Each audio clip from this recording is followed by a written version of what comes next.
Kamakailan lamang, nakita sina Paolo Avellino at Kim Chiu sa isang embassy habang kumukuha ng kanilang visa na nagpa-excite sa kanilang mga fans.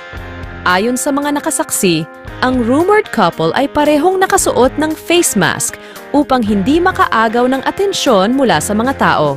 Ang pagkikita nilang ito ay nagdulot ng malaking kagalakan sa kanilang mga taga-suporta, lalo na sa mga Kim Pao fans na matagal nang umaasang maging totoo ang kanilang relasyon.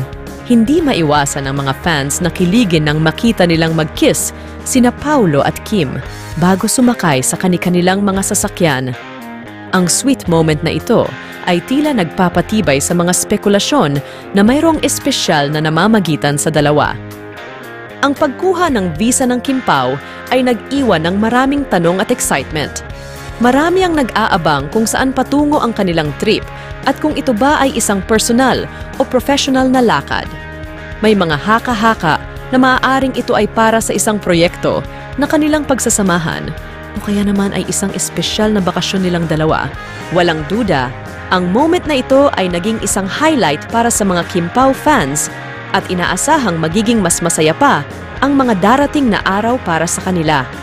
Hinihintay ng lahat ang susunod na kabanata sa kanilang kwento na sana ay magbigay ng kasagutan sa maraming tanong ng kanilang mga tagahanga.